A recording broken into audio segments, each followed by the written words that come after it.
پوری زندگی میں آپ کی صرف 2 نمازیں قضا ہوئی، آپ اپنے وقت پہ نہیں پڑھ سکے۔ ایک غزوہ خندق میں کہ مشرکین کی طرف سے تیر اندازی، خندق سے باہر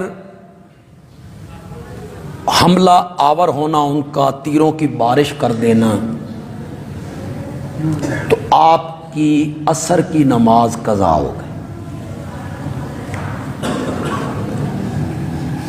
جس کا بڑا آپ کو دکھ محسوس ہوا اور آپ نے افسردگی کا اس پر اظہار بھی کی۔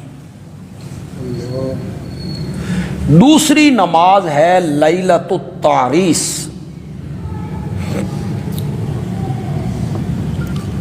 جب آپ ایک سفر سے واپس تشریف لا رہے ہیں،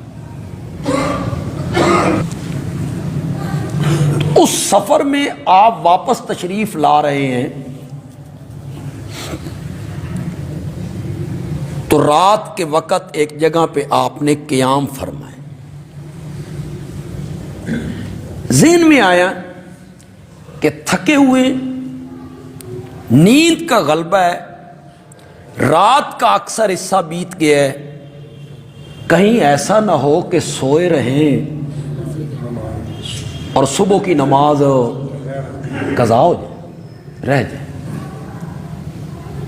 تو آپ نے فرمایا کون ڈیوٹی دے گا، جاگے گا اور صبح ہمیں جگائے گا؟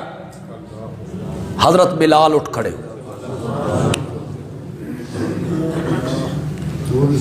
یہ بھی بڑی ہمتوں کا کام ہے، اسے کہتے ہیں ایثار، ترجیح۔ یہ لوگوں میں ہونی چاہیے، یہ نہیں کہ تو کھلو تو کھلو، مجھے بڑی نیند آئی ہے، میں بھی تھکا ہوا ہوں۔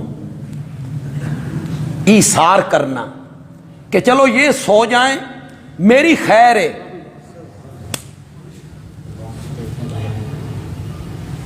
میں جگاؤں گا، اذان بھی دوں گا، جگاؤں گا بھی صحیح۔ حضرت بلال کہتے ہیں کہ سارا لشکر سو گیا، میرے دل میں آیا کہ میں بیٹھا رہوں گا تو نیند مجھ پہ بھی غالب آ جائے گی، میں نے نفل پڑھنے شروع کر دی۔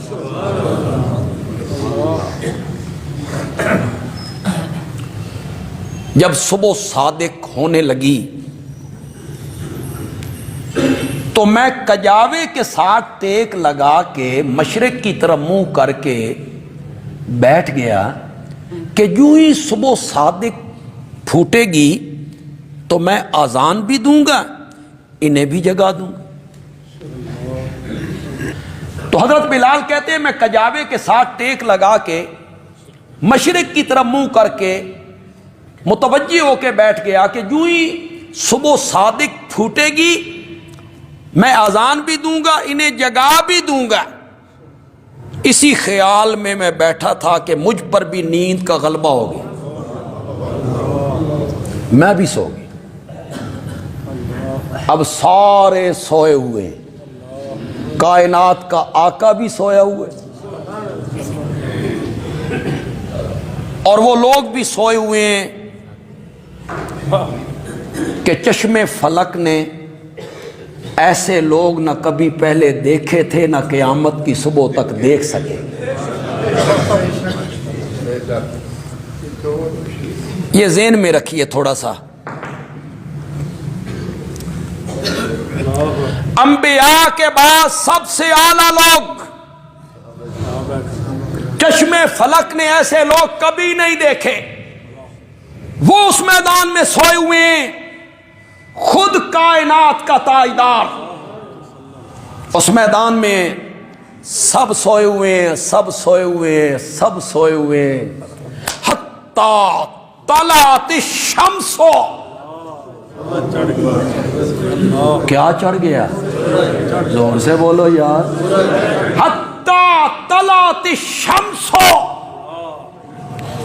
بندیالوی قصہ بیان نہیں کر رہا ہے، حکایت نہیں ہے، حدیث سے پڑھ رہا ہوں، حدیث سے سورج طلوع ہو گیا، اس کی کرنیں، اس کی تپش ان پہ لگی، سب سے پہلے کائنات کے تاجدار کی آنکھ کھلی۔ سب سے پہلے آپ جاگے، دیکھا سورج چڑھا ہوا ہے۔ حالانکہ بلال تو کتھے رہ گیا؟ کہاں ہے بلال؟ بلال بھی آنکھیں ملتے ہوئے اٹھ کھڑے ہوئے، کہنے لگے یا رسول اللہ ناراض نہ ہو، وہ جس رب نے آپ کو سلا دیا تھا اسی رب نے مجھے بھی سلا دیا۔ اور کوئی سمجھے بھی ہو کہ کوئی؟ الحمدللہ یہاں سارے جاگ رہے تھے، ستر بھی جاگ رہے ہیں۔ یہاں لوگوں نے مسئلے پڑھائے ہیں لوگوں کو، قبر پہ جاؤ نا تو مردہ دیکھ رہا ہوتا ہے، وہ پہچان رہا ہوتا ہے، وہ سلام سن رہا ہوتا ہے، وہ باہر سے آنے والوں کی باتیں سن رہا ہوتا ہے۔ ہم یہاں سے نبی پاک کو پکارے نا تو نبی پاک ہماری گفتگو کو سنتے ہیں، حاضر ہیں، ناظر ہیں، دیکھتے ہیں۔ یہاں فوت نہیں ہوئے، صرف سوئے ہیں۔ سورج چڑھ گیا، میدان میں سوئے ہوئے کسی صحابی کو اور ان کے مرشد کو سورج کے چڑھنے کا پتہ نہ چلا۔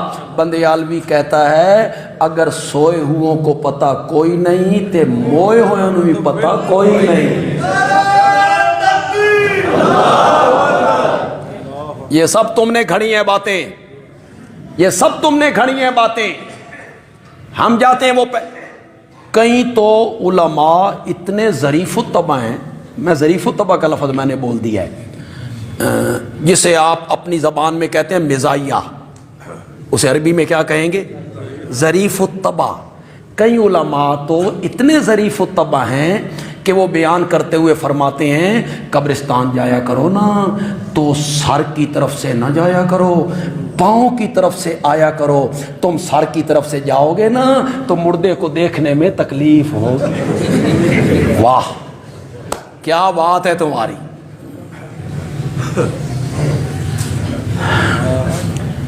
تم نے یہ عقیدہ کھڑا کہ وہ ہمارے حالات کو جانتی ہیں، انہیں سب کچھ پتہ چلتا ہے۔ ہم قبر منور پہ جائیں پتہ چلتا ہے آپ کو کہ کون آیا ہے کون نہیں آیا، کس نے سلام پڑھا کس نے نہیں پڑھا۔ تم نے یہ باتیں گھڑی، اور یہاں زندگی کی بات ہے، صرف سوئیں اور نبی پاک کو باہر کے حالات کا پتہ کوئی نہیں۔ اگر پتہ ہوتا تو جان بوجھ کے نماز قضا کی تھی۔